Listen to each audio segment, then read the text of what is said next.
নমস্কার, সুপ্রভাত। সিটিভিএনে স্বাগত। এডুকেশন অনলাইন নিয়ে তোমাদের সঙ্গে রয়েছি আমি ভাস্বতী। একেবারে পুজো পড়ে গেছে, আজ চতুর্থী, আর চতুর্থীর অনেক শুভেচ্ছা সকলকে। তবে স্কুলের দিনগুলো সত্যি এই পুজোর সময় যেন বেশি মিস করি, কারণ সেই ছুটি পড়া, সেই বাড়িতে গিয়ে আবার একটা পুজোর পর স্কুল খোলা এবং পুজোর মাঝে নিজেদের তৈরি করা পরীক্ষার জন্য, এই সব কিছু এখন হারিয়ে গেছে একেবারেই। কারণ এখন যারা ছাত্রছাত্রীরা এই সময়টাকে উপভোগ করতে পারছো না। যদিও আগামী দিনে কি হবে এখনো পর্যন্ত জানা নেই, যদিও রাজ্য সরকারের তরফে চেষ্টা করা হচ্ছে যে পুজোর পর স্কুল খোলার একটা চিন্তাধারা রয়েছে, তবে এখনো পর্যন্ত আমরা সঠিকভাবে জানি না যে কবে ঠিক স্কুল খুলবে। ততদিন পর্যন্ত আমাদের পড়াশোনাটা অনলাইনে চালিয়ে নিয়ে যেতে হবে এবং পাশাপাশি তোমাদের পাশে সিটিভিএনের তরফে যে বিশেষ উদ্যোগ এডুকেশন অনলাইন, বিভিন্ন বিষয় নিয়ে আমরা প্রত্যেক দিন শুধু তোমাদের জন্য আলোচনা করে থাকি। এবং আজ যে বিষয় নিয়ে পড়ানো হবে বাংলা, একাদশ শ্রেণীর বাংলা। বাংলার এর আগেও বেশ কয়েকটি অধ্যায় যেরকম পড়ানো হয়েছে, টেক্সট পড়ানো হয়েছে, ব্যাকরণ পড়ানো হয়েছে, আজ সাহিত্যের ইতিহাস নিয়ে আলোচনা করা হবে। এবং সাহিত্যের ইতিহাস খুব ইন্টারেস্টিং একটা জায়গা। অনেকের যেরকম সাহিত্যের ইতিহাস নিয়ে একটা ভয় থাকে, সাল থাকে, অনেক গল্পের মতন থাকে, তবে বিষয়টাকে ভালো করে বুঝে পড়লে আশা করি এই বিষয়টা খুব ইন্টারেস্টিং হয়ে যাবে। অ্যাটলিস্ট আমার কাছে সাহিত্যের ইতিহাস একসময় খুব পছন্দের একটা পার্ট ছিল। তো আজ সাহিত্যের ইতিহাস নিয়ে আলোচনা করা হবে। এর আগেরও একটি পর্বে সাহিত্যের ইতিহাস নিয়ে আলোচনা করা হয়েছিল এবং আজ যিনি রয়েছেন স্যার বংশীধারী মাঝি। প্রথমেই স্যার আপনাকে সিটিভিএনে অনেক অনেক স্বাগত। নমস্কার। একেবারে আমরা আজকে ক্লাসে যাব, তবে ক্লাসে যাওয়ার আগে একটা কথা যেটা প্রত্যেকদিন বলে থাকি, যে যেহেতু তোমাদের জন্য একমাত্র ক্লাস, সেজন্য তোমরা বিষয়ভিত্তিক যত ফোন করবে, তোমাদের কোনো প্রশ্ন থাকলে, কোয়ারিজ থাকলে যত করবে, তাহলে আমাদের আলোচনাটা আরও কম্প্যাক্ট হবে। সরাসরি স্ক্রিনে যাওয়া নম্বরে ফোন করে তোমরা স্যারের সাথে কথা বলতে পারো। স্যার, ক্লাসে যাব। শুভ শারদীয়ার সবাইকে শুভেচ্ছা জানাই, বিশেষ করে আমার প্রিয় ছাত্রছাত্রীরা, এবং তার সঙ্গে আমি যতটুকু জানি অনেক অভিভাবকরাও আমাদের এই খুব সাফল্যের সঙ্গে চলা এই প্রোগ্রামটা দেখে থাকেন। আমি আন্তরিক শুভেচ্ছা জানাই শারদীয়ার, আর আশা করি আগামী দুর্গাপুজো সকলেই ভালো কাটাবেন। আর আমি ছাত্রছাত্রীদের উদ্দেশ্যে বলি যে স্বাভাবিকভাবে যখন স্কুল চলতো, তখন এই মুহূর্তটা, আজকের দিনটা, আজকে শনিবার, হয়তো স্কুল ছুটি পড়ার দিন হতো। সেই ছুটি পড়ার দিনে অনেক আনন্দ, অনেক কিছু পরিকল্পনা, এবং দেখেছি আমার প্রিয় ছাত্রছাত্রীরা এই দিনটাতে স্কুলে তারা নতুন পোশাক পরে, অর্থাৎ স্কুলের ইউনিফর্ম বাদ দিয়ে নতুন পোশাক পরে বিদ্যালয় প্রাঙ্গণে যেত, এবং একে অপরের থেকে কে কত সুন্দর সেজে উঠতে পারে তার একটা সুন্দর, একটা মনোরম প্রতিযোগিতা চলতো। সে এক মিষ্টি মধুর দিন। তো আশা করি ওই দিনটা আবার ফিরে আসবে। যদিও বিশ্বব্যাপী একটা অতিমারির সংকট আমরা ধীরে ধীরে পেরিয়ে আসতে চলেছি, আশা করি এটা, আর ধীরে ধীরে স্বাভাবিক জীবনযাত্রায়ও ফিরছে সমগ্র জগৎবাসী।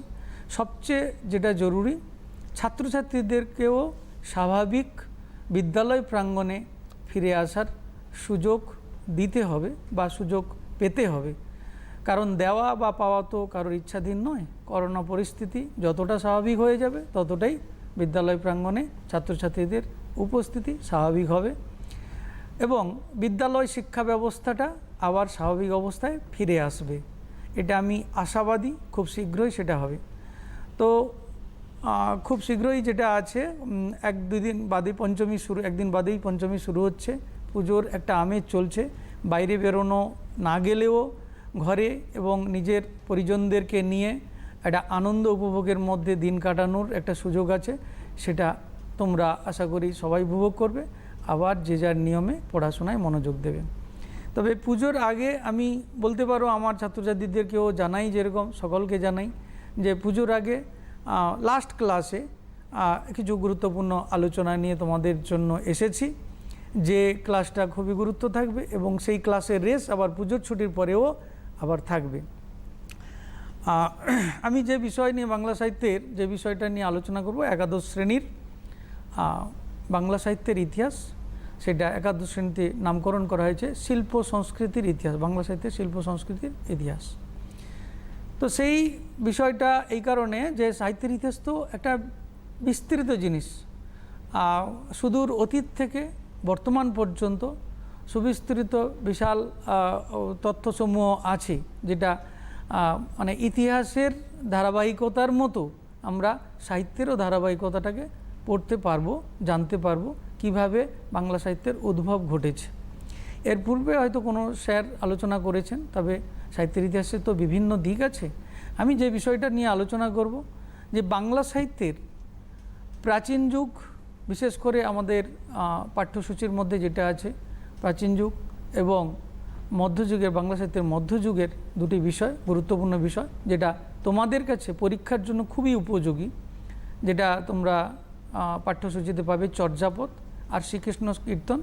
এটা পাশাপাশি দুটি প্রায় সমসাময়িক কালের লেখা এবং সেই সময়কার বিষয়গুলো পাঠ্যসূচিতে খুব গুরুত্ব সহকারে আলোচনা হয়।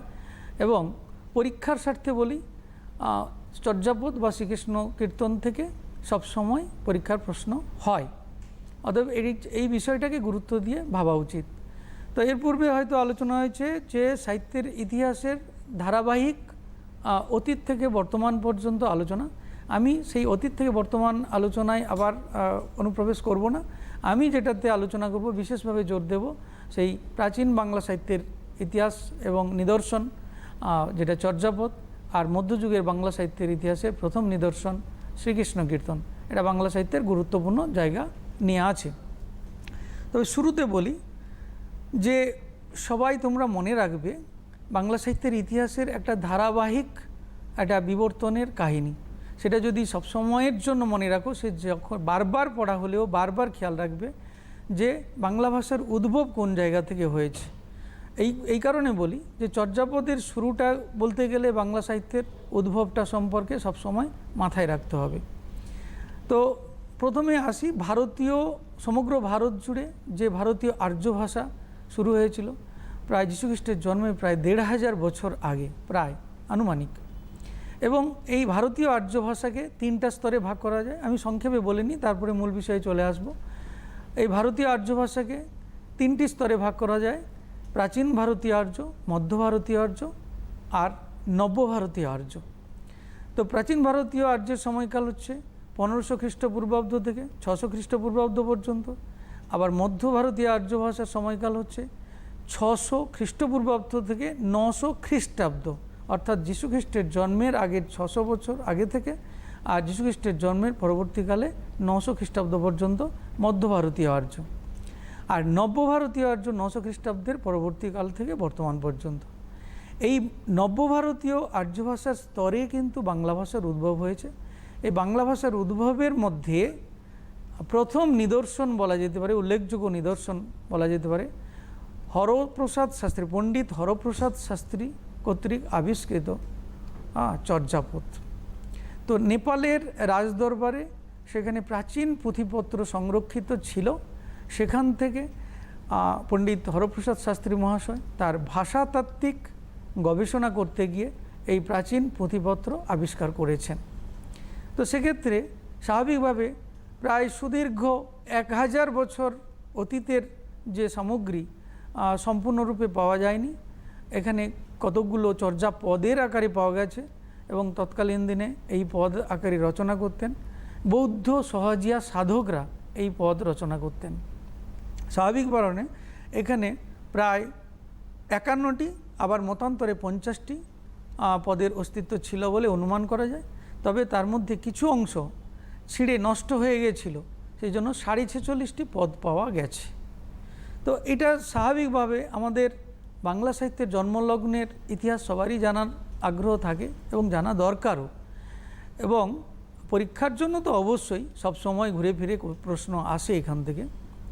এই 46.5টি পদকে পাঠ্যসূচির কলকাতা বিশ্ববিদ্যালয় কর্তৃক সংগ্রহ করে তাকে পাঠ্যসূচির অন্তর্ভুক্ত করা হয়েছে।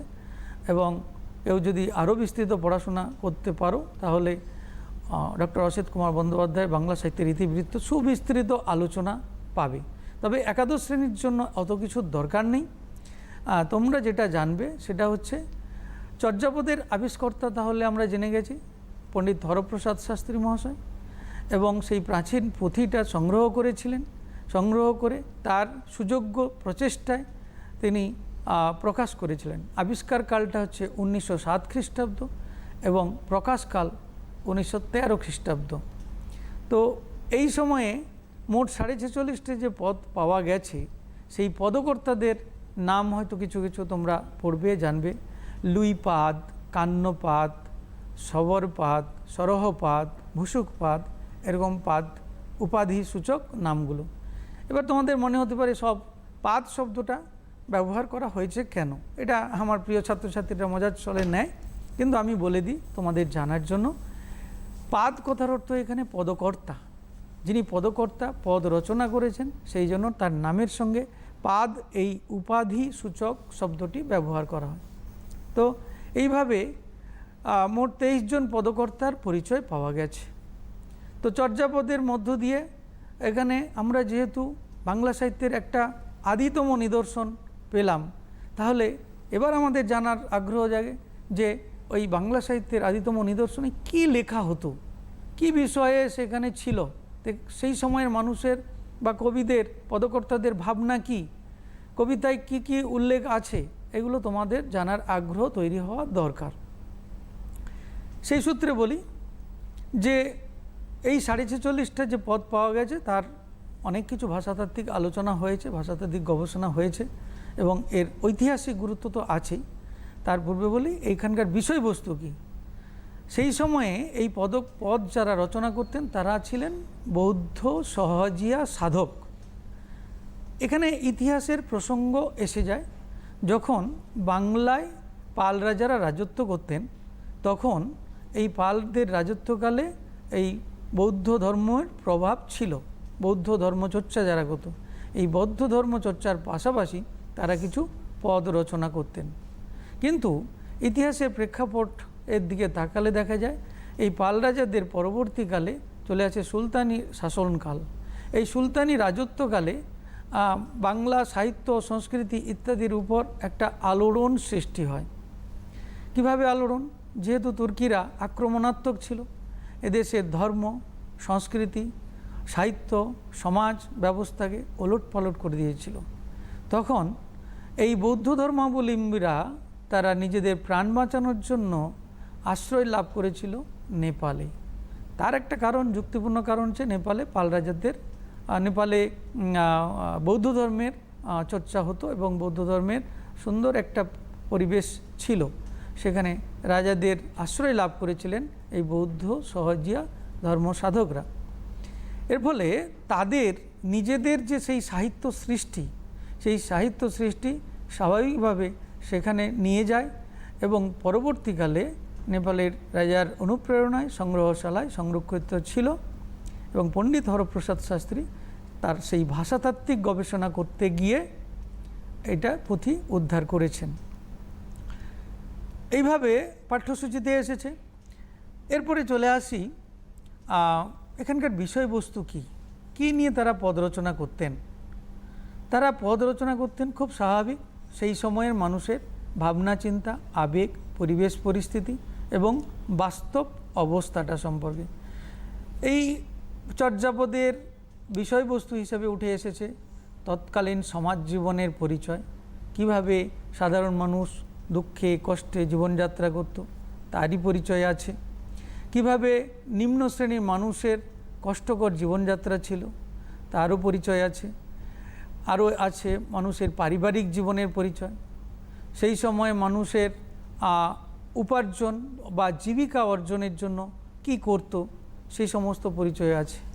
এছাড়াও আনন্দ বিনোদনে তারা মত্ত থাকতো, তাদেরও কিছু পদের মধ্যে পরিচয় পাওয়া যায়। অর্থাৎ ছোট্ট ছোট্ট পদের মধ্য দিয়ে তাদের ভাবনা চিন্তা, সেই সময়ের পরিবেশ পরিস্থিতি এবং কবির আবেগ এবং তার সাথে সাথে প্রকৃতির পরিচয় পাওয়া যায়, প্রকৃতি, পরিবেশ ইত্যাদির পরিচয় পাওয়া যায়। তাহলে আমি ভাবনার দিক থেকে বলবো একজন সেই সময়ের কবি হিসাবে ভাবনা যথেষ্ট উন্নত ছিল। সেই সময়কালকে তুলে ধরেছেন, পরিবেশকে তুলে ধরেছেন, সমাজকে তুলে ধরেছেন, চুরি ডাকাতির কথা তুলে ধরেছেন এবং এর সাথে সমাজে বৈষম্য, বিভেদ, উচ্চ নীচ ভেদাভেদ ইত্যাদি বিষয়েও তুলে ধরেছেন। খুব যদি বিশ্লেষণের দিক থেকে বলি, আজও সমাজে কম বেশি সেই সব আরও অনেক বেশি চলে। অর্থাৎ কবি হিসাবে সেদিনকে কিন্তু তার বাস্তব পরিবেশটাকে, পরিস্থিতিটাকে তুলে ধরার চেষ্টা রেখেছেন খুব সফলভাবে। তো এর উদাহরণস্বরূপ সেই সময়কার পদ যে রচনা করতেন, সেই উদাহরণস্বরূপ আমি দু একটা পদের কথা উল্লেখ করব, যেটা হয়তো তোমরা বর্তমান ভাষার সঙ্গে হয়তো তোমাদের মিলবে না। কেন? এখন বাংলা ভাষার নানাভাবে বিবর্তিত হয়েছে, আধুনিকতম রূপ বা পরিবেশে বা পরিস্থিতিতে পৌঁছেছে, কিন্তু সেই সময়ের ভাবনা অনুযায়ী শব্দ ব্যবহার, তখনকার ভাষা এবং প্রাচীন বাংলা ভাষার রূপ কী, সেই সব নিয়ে দু একটা আমি দৃষ্টান্ত তুলে ধরব। উদাহরণস্বরূপ বলি, সেই সময়কার প্রকৃতির পরিবেশ তুলে ধরতে গিয়ে একজন পদকর্তা লিখেছেন, গঙ্গা যমুনা মাঝেরে বহি নাই, অর্থাৎ গঙ্গা যমুনা নদীর মাঝখানে নাই, অর্থাৎ নৌকা বহন করত। তার মানে এই পথটার মধ্য দিয়ে অনুভব করতে পারছি সেদিনও গঙ্গার স্বাভাবিকভাবে চলমানতা ছিল, আর সেখানে গঙ্গার এপার ওপারের মানুষের সঙ্গে সুন্দর সম্পর্ক ছিল, এবং সেই সম্পর্ক রক্ষার জন্য একমাত্র অবলম্বন হচ্ছিল যে নৌকা, আর গঙ্গা যমুনার মাঝখান দিয়ে এই নৌকা বইত। আবার নৌকা তখনকার দিনে নৌকার মাধ্যমে মানুষের যেমন যাতায়াতের মাধ্যম, আর নৌকা ঘিরে জীবিকাও গড়ে উঠত। এটা সুন্দর সেই সময়কার বর্ণনা দিয়েছেন একটা পদের মধ্য দিয়ে। এমন আরেকটা দৃষ্টান্ত হিসেবে তুলে ধরতে পারি সেইখানকার সমাজের, সেই সময়ের সমাজের শ্রেণীবিন্যাসের কথা, অর্থাৎ উচ্চ নীচ ভেদাভেদ, মানুষের মধ্যে বৈষম্য ইত্যাদি তো ছিলই। তা সেই পদকর্তার পদের মধ্য দিয়ে আমরা সেই সময়ের এই বৈশিষ্ট্যের পরিচয় পাই। এমন একটা উদাহরণ দিই, নগর বাহিরে ডম্বি তোহরি কুড়িয়া, ছই ছই যা হো সো ব্রাহ্ম নাড়িয়া। অর্থাৎ তখনকার, তাহলে এইটাকে যদি বিশ্লেষণ করি, তাহলে তখনকারও একটা নগর জীবন বলে কিছু ছিল।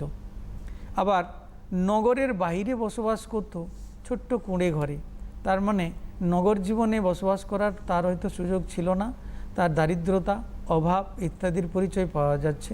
অর্থাৎ তখনকার শ্রেণী বৈষম্যের বিভেদটা স্পষ্ট হয়ে উঠেছে।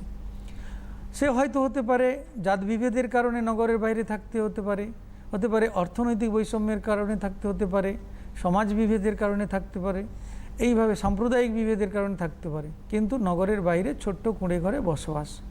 আর ছই ছই যাহসো ব্রাহ্ম নারীয়া, তখনকার দিনে নারী, ব্রাহ্ম নারী, এই তার জীবনযাত্রা, তার চলমানতা, তার কর্ম, তার কষ্টকর জীবন ইত্যাদি সম্পর্কে কিন্তু এখানে পরিচয় দিয়েছেন। তো এইভাবে আমার আরেকটা পদের কথা উল্লেখ করতে পারি, যেটার মধ্য দিয়ে প্রকৃতি বা পরিবেশের চিত্র তুলে ধরেছেন। উদাহরণ হিসেবে বলি, কা আ তরুবর পঞ্চবি ডালো চঞ্চল চিয়ে পৈঠকাল। অর্থাৎ এই পদগুলোকে বিশ্লেষণ করে এর অর্থ বর্তমান আধুনিক বাংলার অনুযায়ী বুঝতে হবে। কা আ তরুবর মানে কায়ারূপ তরুবর, পঞ্চবি ডাল তার 5টি ডালপালা, চঞ্চল চিয়ে মানে মৃদুমন্দ বাতাস বইছে, আর পৈঠকাল কথার অর্থ অপরাহ্ন বেলা। তার মানে একটা দিনের একটা বিশেষ সময় হয়, বা একটা ঋতুর সুন্দর একটা মনোরম পরিবেশকে তুলে ধরেছেন, যেটা আমরা আজও অনুভব করার চেষ্টা করি, যেখানে সুন্দর সুন্দর সারি সারি গাছ আছে, কায়া মানে শরীরের মতো একটা মানুষের অবয়বের মতো যেন দাঁড়িয়ে আছে, কায়ারূপ তরুবর। পঞ্চবি ডাল, পঞ্চবি একটা কথা মাত্র, তার 5টার দাগে অসংখ্য ডালপালা থাকতে হবে, কবিতার খাতিরে বলেছেন পঞ্চবি ডাল। চঞ্চলচি মৃদুমন্দ বাতাসে অপরাহ্ন বেলায় খুব সুন্দর মনোরম পরিবেশ তৈরি করে। তো স্বাভাবিকভাবে আমাদের এখনকার পরিবেশে বসন্তের সেই সুন্দর মনোরম প্রকৃতিকে অনুভব করার জন্য কত কবি তার সুন্দর সুন্দর কাব্য রচনা করে গেছেন আধুনিক কালে। তার মানে প্রাচীন বাংলা সাহিত্যের সেদিনের কবির ভাবনা খুব গুরুত্বপূর্ণ, তাৎপর্যপূর্ণ। এর মধ্যে খুব সুন্দর একটা রোম্যান্টিকতা খুঁজে পাই, একটা মনোরম পরিবেশ প্রকৃতিকে অনুভব করার সুন্দর একটা অনুভূতি খুঁজে পাই। আমরা যেমন আধুনিক বাংলা সাহিত্যে পেয়েছি কবি জীবনানন্দ দাশকে, তিনি প্রকৃতির সঙ্গে একেবারে ওতপ্রোত হয়ে যেতেন, রূপ রস গন্ধ অনুভব করতেন। তার কবিতার মধ্যে কবিতা ছিল যেন চিত্ররূপময়। ঠিক এখানেও সেদিন এই চর্যাপদের রচয়িতা পদকর্তারা তাদের ভাবনার মধ্যে, অনুভূতির মধ্যে, প্রকৃতির রূপাঙ্কনের মধ্যে কেমন যেন একটা গভীরতা খুঁজে পাই। এইভাবে চর্যাপদকে বিশ্লেষণ করবে। তবে ছাত্রছাত্রীদের উদ্দেশ্যে এই চর্যাপদ অংশ থেকে যে প্রশ্ন হওয়া সম্ভব আমি উল্লেখ করে রাখি মাঝখানে। তোমরা যদি কেউ খাতাপত্র পেনপত্র নিয়ে বসে থাকো তাহলে লিখে নিতে পারো যে চর্যাপদের আবিষ্কার ও প্রকাশকাল, এটাকে ঘিরে প্রশ্ন আসে। এছাড়াও আসে চর্যার পদকর্তা বা রচয়িতার পরিচয়, এবং চর্যাপদ কী নামে প্রকাশিত হয়েছিল। 1000 বছরের বৌদ্ধ গান ও দোহা নামে প্রকাশিত হয়েছিল। এটা 4টি রূপে পাওয়া গেছিল, চর্যাচর্য বিনিশ্চয়, আর আমরা বিশেষভাবে আলোচনা করে থাকি। আরও অন্যান্য আরও 3টা অংশ আছে। তবে এই চর্যাপদের এই বিষয়ে আরেকটা কথা বলি যে প্রশ্ন যেটা আসে, কোন ভাষায় লেখা হয়েছিল চর্যাপদের এই যে ভাষা, আমি যে পদগুলো বললাম এগুলো কি ভাষা? সেটা তো বাংলা, তো বলছি বাংলা সাহিত্যের অন্তর্ভুক্ত যখন, বাংলা তো বটেই। তবে এই সময়ের ভাষাকে বলা হতো সান্ধ্য ভাষা। সান্ধ্য ভাষায় চর্যাপদ রচিত হয়েছিল। এগুলো প্রশ্ন হয়, কোন ভাষায় বাংলা চর্যাপদ রচিত হয়েছিল? সান্ধ্য ভাষায়। সান্ধ্য ভাষাটা কেন? সন্ধ্যাকালীন শব্দ থেকে, সন্ধ্যা শব্দ থেকে সান্ধ্য কথাটাই এসেছে। ঠিক আছে, একে আবার ব্যাখ্যা করা যায় আলো আঁধারি ভাষা। সেটা আবার কেমন? আলো আঁধারি, যার কিছু অর্থ বোঝা যায় আবার কিছু অর্থ বোঝা যায় না, এমন এক ভাষারূপ, সেটাকে বলা হচ্ছে আলো আঁধারি ভাষা। তার নামকরণ হিসাবে সান্ধ্য ভাষা। তো চর্যাপদ সান্ধ্য ভাষায় রচিত হয়েছিল, এটাও প্রশ্ন হতে পারে। এবার বড় প্রশ্ন হিসাবে পেতে পারো তোমরা যে চর্যাপদের সময়কাল সমাজ জীবনের কী পরিচয় পাওয়া যায়। যে আলোচনাগুলো করলাম সমাজ জীবনের, সেখানে সমাজের মানুষের সম্পর্কের কথা, মানুষের জীবিকার কথা, মানুষের শ্রেণী বৈষম্যের কথা, তারপরে মানুষের আনন্দ বিনোদনের কথা, সমস্ত কিছু এখানে বিষয়বস্তুর মধ্যে আসবে। সমাজ জীবনের পরিচয়, এই ধরনের একটা প্রশ্ন আসে। এছাড়া আরেকটা কথা বলবো, খুবই গুরুত্বপূর্ণ বিষয় বা প্রশ্ন, যে চর্যাপদ বাংলা সাহিত্যের অন্তর্ভুক্ত। তোমরা ছাত্রছাত্রীরা মনে করবে সেই ইতিহাস পড়তে ভালো লাগে না, আবার সাহিত্যের মধ্যে ইতিহাস ঢুকিয়ে আমাদের বোঝা বানাচ্ছে। তা নয়। অতীতকে জানতে গেলে অতীতের সাহিত্য বিষয়ক তত্ত্বগুলো একটু জেনে নিতে হয়। সেই জন্য এই ধরনের একটা প্রশ্ন আসে যে চর্যাপদের সাহিত্য মূল্য বিচার করুন। সাহিত্য মূল্য মানে সাহিত্যে একে অন্তর্ভুক্ত করা হয়েছে কেন? আমরা সাহিত্যে পড়ব কেন? ওই ইতিহাসও পড়তে পারতাম, এর সাহিত্য মূল্যটা কোথায়? হ্যাঁ, যেহেতু আমি তার উত্তরস্বরূপ বলি, তোমরা বোঝার চেষ্টা করবে যে এর সাহিত্য মূল্য অবশ্যই অপরিসীম। বাংলা সাহিত্যের অতীতটা জানতে গেলে, অতীত বা উৎসটা জানতে গেলে আমাদেরকে চর্যাপদটাকে ভালো করে পড়তে হবে। কারণ বাংলা সাহিত্যের প্রাচীনতম নিদর্শন এ পর্যন্ত আবিষ্কৃত চর্যাপদ, এটা একটা। দ্বিতীয় কারণ হচ্ছে সেই সময়কার সমাজ, পরিবেশ, পরিস্থিতি, মানুষের জীবনযাত্রা, অর্থনৈতিক ব্যাপার সমস্ত কিছু একটা জানার জন্য তাহলে আমাকে চর্যাপদ পড়তে হবে।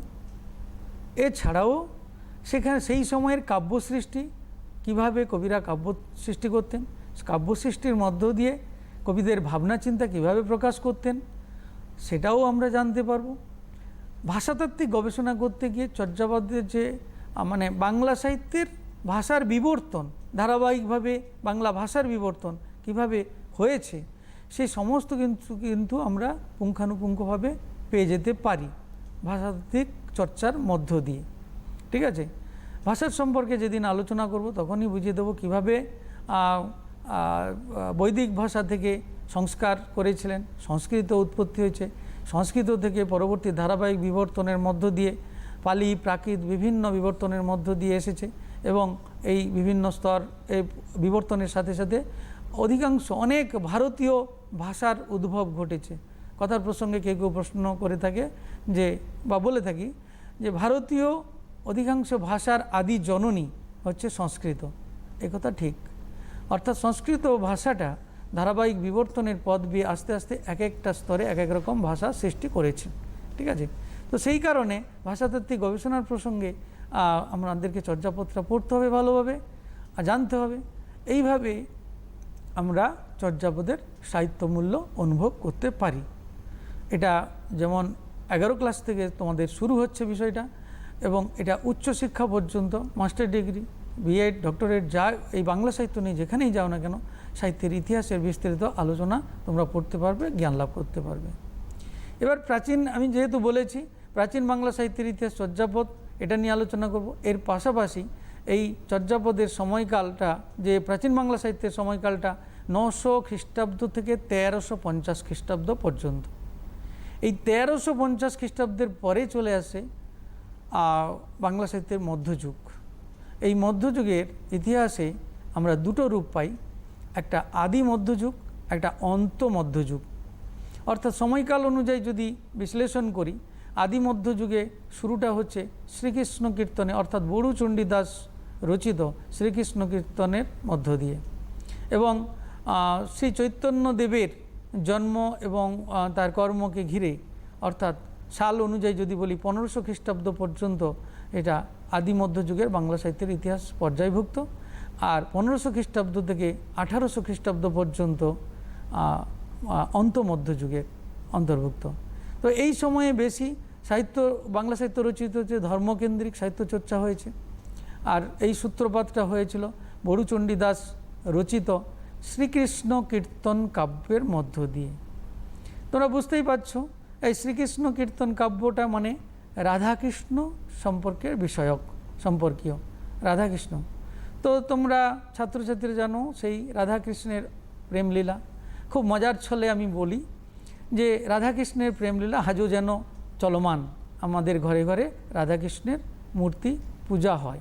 কিন্তু শুরুতেই আমি তোমাদের একটা ধারণা পরিষ্কার করতে চাই, রাধাকৃষ্ণের তা ছিল অলৌকিক প্রেমলীলা, অর্থাৎ মানবাত্মার সঙ্গে পরমাত্মার মিলনই রাধাকৃষ্ণে তার প্রতীক আকারে প্রকাশ হয়েছে। পরমাত্মা অর্থাৎ সর্বশক্তিমান ঈশ্বর, সেখানে কৃষ্ণের প্রতিরূপ, আর জীবাত্মার প্রতিরূপ শ্রী রাধা। এই জীবাত্মা এবং পরমাত্মার মিলনের লীলা চিরকালই চলছে। এটাই ধর্মবিশ্বাস, আধ্যাত্ম দিক। এবং আমরা অনেক সময় ভুল করে থাকি, এটাকে লৌকিক দিকটা বেশি করে দেখার চেষ্টা করি, যে মানবীর প্রেমলীলার সম্পর্ক ভেবে ভুল করে থাকি। যারা ধর্মীয় চর্চার মধ্যে আছেন, যারা বৈষ্ণব ধর্মের মধ্যে বা রাধাকৃষ্ণের বিষয়ক ধর্মের চর্চার মধ্যে আছেন, তাদের আধ্যাত্ম সাধনা কোনো লৌকিক ভাবনাকে ঘিরে নয়, পরমাত্মা ঈশ্বরকে লাভের জন্য, অর্থাৎ কৃষ্ণ বা পরম পুরুষকে পাওয়ার জন্য রাধার যে নানা রকম আকুলি বিকুলি, তার জীবন এবং কর্মকে ঘিরে নানা রকম যে কর্মকাণ্ড, সেটাই আমাদের চোখে আঙুল তুলে দেখিয়ে দিয়ে যায় যে পরমাত্মাকে বা ঈশ্বরকে লাভ করার জন্য কতটা কৃচ্ছ সাধন করতে হয় ধর্মীয় পথে। তো যাই হোক, আমি বিষয় প্রসঙ্গে আসি। রাধাকৃষ্ণের অলৌকিক লীলাকে ঘিরে বিস্তীর্ণ একটি কাব্য রচনা করেছেন বড়ু চণ্ডীদাস, সেই 1350 খ্রিস্টাব্দের সময়কালে। তো যদিও বাংলা ভাষা আদিমধ্য রূপেই ছিল, পুরোপুরি বাংলার আধুনিকতম রূপ পায়নি, তবুও মধ্যযুগের বাংলা সাহিত্যের একদম সাক্ষাৎ নিদর্শন হিসেবে, অর্থাৎ প্রাচীন যুগ ছাড়িয়ে মধ্যযুগের অনেক বিবর্তনের পথ দেখিয়েছেন বড়ু চণ্ডীদাস। তো দীর্ঘকাল আগে রচনা হয়েছিল, অসংরক্ষিত ছিল, তা উদ্ধার করার জন্য বলা হয় বাংলা সাহিত্যের জহুরি উপাধিধারী। বাংলা সাহিত্যের জহুরি কাকে বলা হয় তোমরা খেয়াল করবে, বসন্ত রঞ্জন রায় বিদ্যুৎ বল্লভও তার উপাধি। ঠিক আছে, নাম হচ্ছে বসন্ত রঞ্জন রায়। বসন্ত রঞ্জন রায় বিদ্যুৎ বল্লভ কাঁকিল্লা গ্রামে, বনবিষ্ণুপুরের কাঁকিল্লা গ্রামের দেবেন্দ্রনাথ মুখোপাধ্যায়ের বাড়ির গোয়ালঘর থেকে উদ্ধার করেছে। তার মানে সেটা অসংরক্ষিত অবস্থায় ছিল। মানে আজকে যে বাংলা ভাষা বা সাহিত্যে প্রাচীনতম নিদর্শন, মধ্যযুগের আদিতম নিদর্শন, এইগুলো আবিষ্কার বা উদ্ধার করতে গিয়ে ডক্টর হরপ্রসাদ শাস্ত্রী বা বসন্তরঞ্জন রায়বিদ্যুৎ বল্লভ যা অনবদ্য অবদান রেখে গেছেন, তার প্রসাদ বা অনুগ্রহ উপভোগ করে আমরা সমৃদ্ধ হই। তো স্বাভাবিক কারণে তার উল্লেখযোগ্য অবদানের জন্য বাংলা সাহিত্যের আদি মধ্যযুগে শ্রীকৃষ্ণ কীর্তনকে ঘিরে অনেক কাব্য রচনা করেছেন। তার মধ্যে উল্লেখযোগ্য আছে যে আমাদের বড়ুচণ্ডী দাস রচিত শ্রীকৃষ্ণ কীর্তন। এবার এই কাব্যের বিষয়ে কি আছে? কাব্যের বিষয় আছে রাধা ও কৃষ্ণের অলৌকিক লীলা কাহিনী। সেখানে কৃষ্ণের জন্ম থেকে তার শৈশব, কৈশোর এবং তার সঙ্গে রাধার সঙ্গে সাক্ষাৎ, তার সঙ্গে লীলা খেলা এবং নৌকাবিলাস বিভিন্ন ধারাবাহিক পর্যায়ে বিস্তীর্ণ মোট 13টি খণ্ডে বিন্যস্ত, 13টি খণ্ডে আলোচনা করেছেন।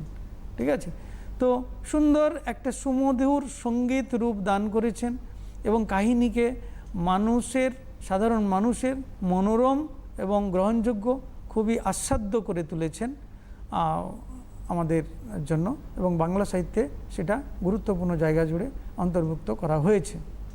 তো শ্রীকৃষ্ণ কীর্তনে সেখানে যে 13টি খণ্ডে, সেখানে কৃষ্ণের শৈশবকালের জন্মের কাহিনীগুলো লিপিবদ্ধ আছে। শৈশবকালে তার দুষ্টু মিষ্টি আচরণ, সেগুলো আমরা হয়তো বিভিন্ন মাধ্যমে আমরা তার কাহিনী, নাটক বা কখনো চলচ্চিত্র বা বিভিন্ন মাধ্যমে আমরা উপভোগ করে থাকি, বা কখনো কীর্তনের মাধ্যমে উপভোগ করে থাকে বয়স্করা। কিন্তু আমাদের পাঠ্যসূচির অন্তর্গত আছে যেহেতু, তাহলে আমাকে বিষয় অনুযায়ী পড়াশোনা করতে হবে। 13টি খণ্ডে পরপর কি কি কাহিনী আছে? জন্মখণ্ড আছে, তাম্বুল খণ্ড আছে, তাম্বুল মানে পান। এই তাম্বুল খণ্ডে কি এই পান প্রেরণ করে, পান দিয়ে কৃষ্ণ রাধাকে রাধা কৃষ্ণকে প্রেম নিবেদন করেছেন, তাম্বুল খণ্ড আছে। তারপরে নৌকাখণ্ড, ভারখণ্ড, প্রত্যেকটা বিষয়ই একটা কাহিনী এবং এখানে উক্তি প্রত্যুক্তির মাধ্যমে কবিতার এখানে কাব্যরচনার ধরনটা হচ্ছে উক্তি প্রত্যুক্তি, অর্থাৎ কিছু উক্তি রাধার কাছ থেকে তার প্রত্যুক্তি হিসাবে কৃষ্ণ দিয়েছেন, এবং আরেকটি সহযোগী চরিত্র হিসাবে পাই বড়াই। ঠিক আছে, বড়াই চরিত্রটা পাই, কিন্তু মুখ্য দুটি চরিত্র রাধা এবং কৃষ্ণ। এবং এখানে আইহন এর পরিচয় পাই, অর্থাৎ রাধা ও কৃষ্ণের সঙ্গে সম্পর্ক হচ্ছে গ্রাম্য সূত্রে কৃষ্ণের মামি শ্রী রাধা, এবং তিনি আয়ন ঘোষের স্ত্রী ঘরণী, এবং তিনি ওই দধি বেচে জীবিকা নির্বাহ করতেন, এইভাবেই তার চলা। কিন্তু কৃষ্ণের সংস্পর্শে এসে তিনি যেন অন্য একটা সম্পর্কের মধ্যে আবদ্ধ হয়। রাধা কৃষ্ণকে বোঝাতে চেয়েছেন যে সে প্রকৃতপক্ষে লৌকিক মানব বা মানবীর মতো জন্মগ্রহণ করলেও সমাজে আসলে তারা তা নয়, তারা আধ্যাত্মিক দিক থেকে তারা মর্তে আবির্ভূত হয়েছিলেন। কৃষ্ণের দায়িত্ব যেন ছিল রাধাকে স্বরূপ বুঝিয়ে দেওয়া, উপলব্ধি করা, যে তোমার জন্ম এই আয়ন ঘোষের ঘরণী রূপে হলেও তুমি আসলে অনন্ত শয্যাশায়ী কৃষ্ণের অংশোদ্ভূতা লক্ষ্মী। তো সেক্ষেত্রে এই স্বরূপ উপলব্ধি করার জন্য বিভিন্ন রকম লীলা কাহিনীর মধ্য দিয়ে শ্রী রাধাকে বুঝিয়ে দিয়েছেন। ঠিক আছে, কখনো নৌকাখণ্ডে সেখানে উদ্ধার করেছেন বিপজ্জনক পরিস্থিতি থেকে, কখনো মারণ বাণের দ্বারা বিদ্ধ করেছেন রাধাকে, আবার তিনি বাঁচিয়ে তুলেছেন। এইভাবে কৃষ্ণের একটা একটা করে অলৌকিক কাহিনী আমরা শ্রীকৃষ্ণ কীর্তনে পাই। তো সেইভাবে স্বরূপ যখন উপলব্ধি করানোর পরে কৃষ্ণ স্বাভাবিক তার জন্মের উদ্দেশ্য ছিল মথুরায় কংসবধ করার জন্য। তিনি বৃন্দাবন ছেড়ে যখন মথুরায় গেছেন, তখন সেই অংশটা লিপিবদ্ধ যে অংশে খণ্ডে আছে, সেই খণ্ডটাকে বলা হয়েছে রাধা বিরহ খণ্ড। এই রাধা বিরহ খণ্ড তোমরা পাবে 13টি খণ্ডের মধ্যে, শেষ খণ্ডের নাম রাধা বিরহ খণ্ড। অর্থাৎ প্রথম থেকে দ্বাদশ খণ্ড পর্যন্ত খণ্ড কথাটি সংযুক্ত হয়েছে, কিন্তু একেবারে শেষ খণ্ডতে সেখানে খণ্ড শব্দটি ব্যবহার নেই। এটাকে ঘিরে প্রশ্ন হতে পারে, কেন? অর্থাৎ এই রাধার এই বিরহটা হচ্ছে চিরন্তন বিরহ। সে কৃষ্ণ প্রেমে আপ্লুত, কৃষ্ণের আবির্ভাবের উদ্দেশ্য মথুরায় কংসবধ করার জন্য মথুরা গমন করেছেন, অর্থাৎ কৃষ্ণ রাধাকে ছেড়ে চলে গেছেন। এই চলে যাওয়ার জন্য রাধার যে এই ব্যথা বেদনা যন্ত্রণা না পাওয়ার কষ্ট, এই সবই যেন মানবীর এই লৌকিক মানবীর চিরন্তন বিরহ ব্যথা, অর্থাৎ কৃষ্ণকে পাওয়ার জন্য আকুল আকুতি, এই বিষয়টিকে রাধার মধ্য দিয়ে ফুটিয়ে তোলা হয়েছে। অর্থাৎ রাধা বিরহ হচ্ছে চিরন্তন। এই চিরন্তন বিরহের জন্য একে কোনো খণ্ড বা অংশের দ্বারা পৃথক করা যায় না, তাই এখানে খণ্ড কথাটি ব্যবহার হয়েছে। তোমাদের পরীক্ষায় কখনো কখনো এই এইটাকে ঘিরে প্রশ্ন হয় যে রাধা বিরহকে সেখানে অন্যান্য অংশগুলোকে খণ্ড ভাগ করা হয়েছে, কিন্তু শেষ অংশে রাধা বিরহ শব্দটি ব্যবহারের কারণ কি, এটাই তার ব্যাখ্যা। ঠিক আছে, রাধার সেই বিরহ চিরন্তনত্ব দেওয়ার জন্য এখানে খণ্ড শব্দটি ব্যবহার করা হয়নি। এর পাশাপাশি বিষয়বস্তু অনুযায়ী আরও আসি, এই 13টি খণ্ডে যে বিন্যস্ত এই রাধাকৃষ্ণের অলৌকিক কাহিনী, এর কাব্য কাহিনীর প্রত্যেকটা খণ্ডের কি বিষয় আছে সেগুলো পড়বে তোমরা। আচ্ছা, শ্রীকৃষ্ণ কীর্তন কাব্যের যে আরও প্রশ্নতে গুরুত্বপূর্ণ চরিত্র কি কি, এখানে প্রধান চরিত্র হিসাবে রাধাকৃষ্ণের উপস্থিতি লক্ষ্য করি, আর অপ্রধান চরিত্র হিসাবে পাই বড়াই, আয়ান ঘোষ, তারপরে বলরাম ইত্যাদি চরিত্রগুলোকে পাই। তো এর পাশাপাশি আরও আছে এখানকার কাব্য কাহিনী ঐতিহাসিক গুরুত্ব এখানেও পাবে, কারণ এইটা প্রাচীন যুগে অতিক্রম করে মধ্যযুগে যখন প্রবেশ করেছে, তাহলে শ্রীকৃষ্ণ কীর্তন কাব্যটি এত গুরুত্বপূর্ণ জায়গা নিয়েছে বা এত গুরুত্বপূর্ণ অংশ জুড়ে বাংলা সাহিত্যে আলোচনা হয়, তার একটা সাহিত্যমূল্য কী? অবশ্যই এখানেও সাহিত্যমূল্য অপরিসীম। কেন? তার কারণ হচ্ছে বাংলা সাহিত্যের ইতিহাসের ধারাবাহিক বিবর্তন ঘটেছে। ধারাবাহিক বিবর্তন ঘটতে ঘটতে আজকের আধুনিক বাংলা সাহিত্যের পর্যায়ে পৌঁছেছে। তখন কেবলমাত্র কাব্যের আকারে পরিবেশন করা হতো। তো সমাজে এই রাধাকৃষ্ণের অলৌকিক কাহিনী মুখে মুখে প্রচলিত ছিল। এই মুখে মুখে প্রচলিত লোককথা, এই লোককথা এবং তাকে ঘিরে বিশ্বাস, মানুষের মনে একটা শ্রীকৃষ্ণকে ঘিরে মিথ তৈরি হয়ে গিয়েছিল। তো সেই মানুষের মুখে প্রচলিত লোককথাকে কবি বসন্তরঞ্জন রায় বিদ্যোৎবল্লভ তার আবিষ্কারে উপলব্ধি করেছেন। বড়ুচণ্ডীদাস কত সুন্দরভাবে মানুষের মুখে প্রচলিত লোককথাকে একটা কাব্যরূপ দান করতে পেরেছেন, এবং বাংলা সাহিত্যে এর পূর্বে এত বড় কাব্য সৃষ্টি হয়নি, যেটা তার অসাধারণ কীর্তি। তো সেক্ষেত্রে 13টি খণ্ডে বিন্যস্ত করেছেন এবং কৃষ্ণের এবং রাধার অলৌকিক লীলা খেলার একটা সম্পূর্ণ বা পূর্ণাঙ্গ রূপ দান করতে পেরেছে। অর্থাৎ যদিও সেটা আমরা আমাদের মধ্যযুগের বাংলা সাহিত্যের অংশ, তবুও সাহিত্য সৃষ্টি, ভাবনা এবং কাব্য গুরুত্ব অনুযায়ী সেটা আধুনিক যুগের তুলনায় কোনো অংশে কম যায় না। এবং এখানে যে সুন্দর ছন্দ ব্যবহার করা হয়েছে, যে ছন্দের মাধ্যমে প্রত্যেক পাঠককে মনোমুগ্ধ করে, এই ছন্দ অসাধারণ ছন্দ সৃষ্টি, যেটা কাব্যরূপ দান করা হয়েছে।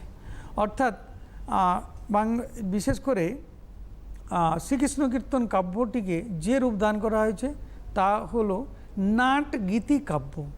নাট গীতি কাব্যটা কি তোমরা বুঝবে, যে এখানে যেমন নাটকীয়তা আছে আর একদিকে আছে গীতিধর্মিতা, অর্থাৎ সঙ্গীতের সুরে পরিবেশন করা হয়েছে, কিন্তু কাহিনীকে একটা যেন নাট্যরূপ দান করা হয়েছে।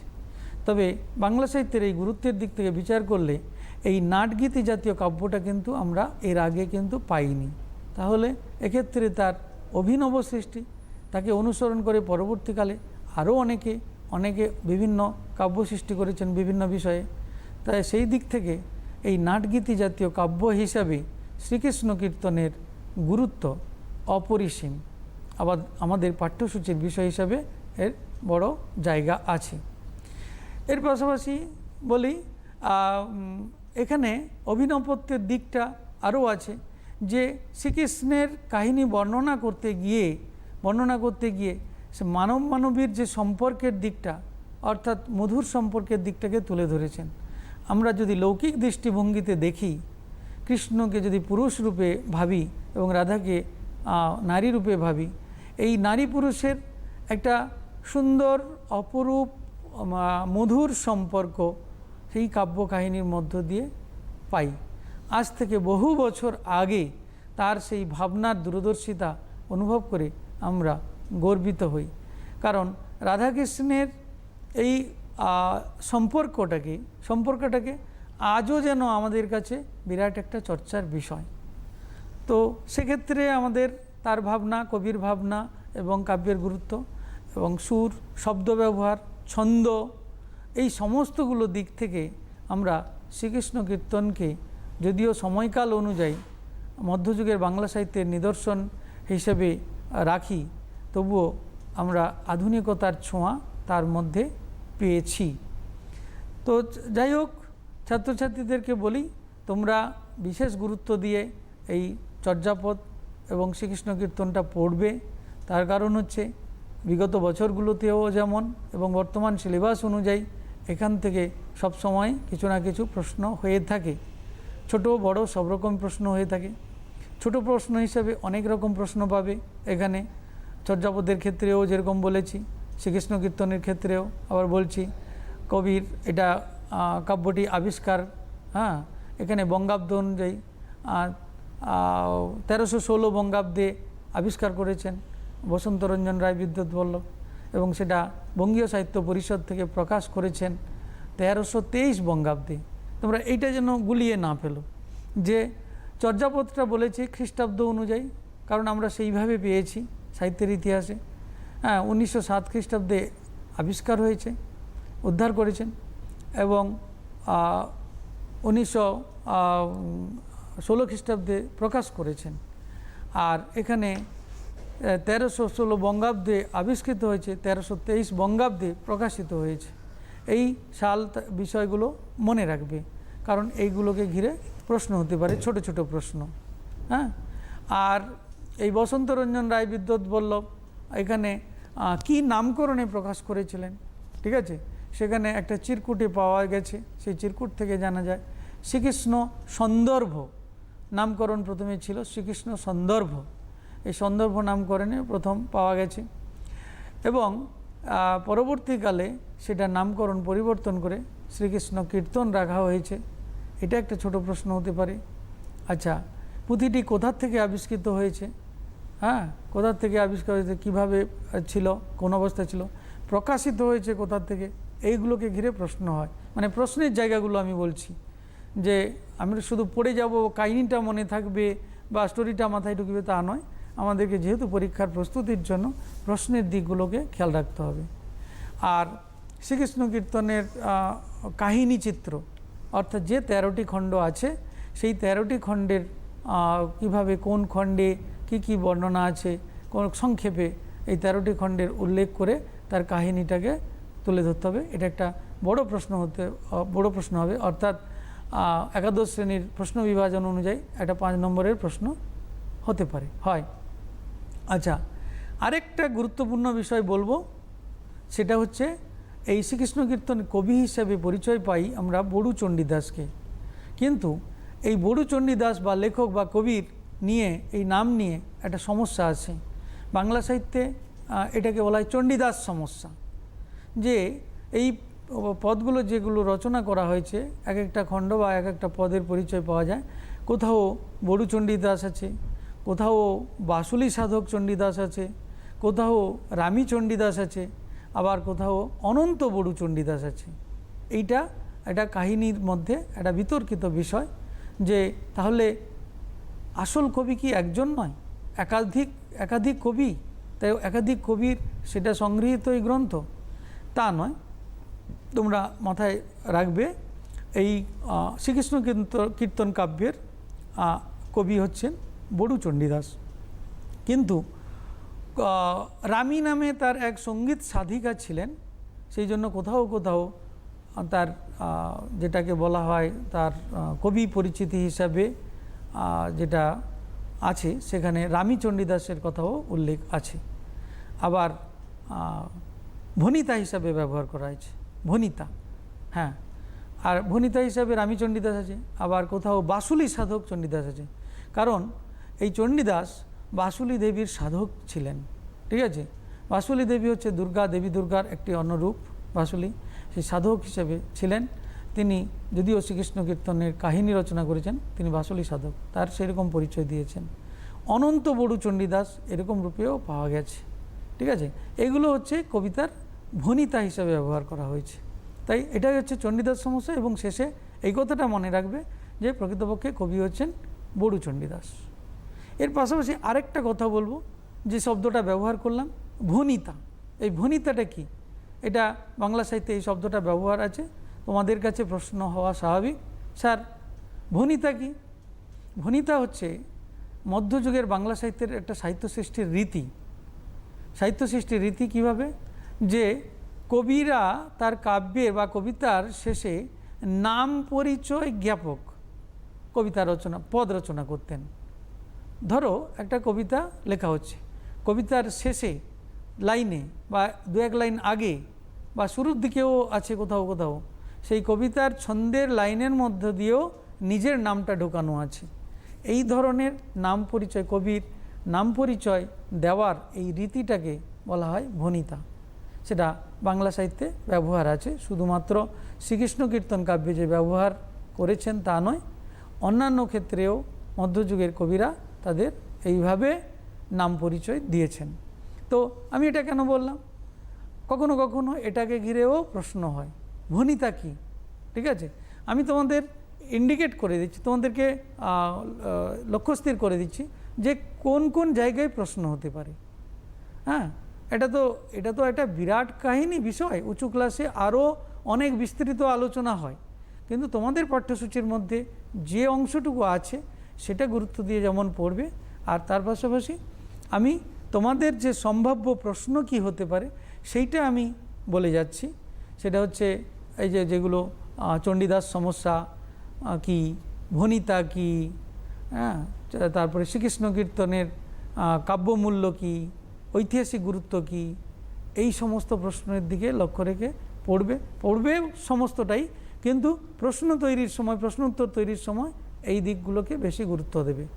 ছোট প্রশ্ন যেমন থাকবে এবং বড় প্রশ্ন করতে হবে। আর সবচেয়ে বড় কথা, বড় প্রশ্ন নিয়ে তোমাদের একটা ভীতি তৈরি হয়েছে, এই ভীতির কোনো কারণ নেই, ঠিক আছে স্যার? আজকে একদম সময় শেষ, সেক্ষেত্রে আজকে অনুষ্ঠান শেষ করতেই হবে। তবে যাওয়ার আগে যেটা বলবো, স্যার যেমনটা বললেন যে এই বিষয়টার মধ্যে, মানে এই পার্টটার মধ্যে সাহিত্যের ইতিহাস, একটা আলাদা অজানা যে ইতিহাসটা, সেটা জানার মধ্যেও একটা আগ্রহ রয়েছে এবং খুব খুঁটিয়ে পড়তে হবে, যেটা প্রত্যেক দিন বলি। স্যার অনেক অনেক ধন্যবাদ আজ স্টুডিওতে আসার জন্য।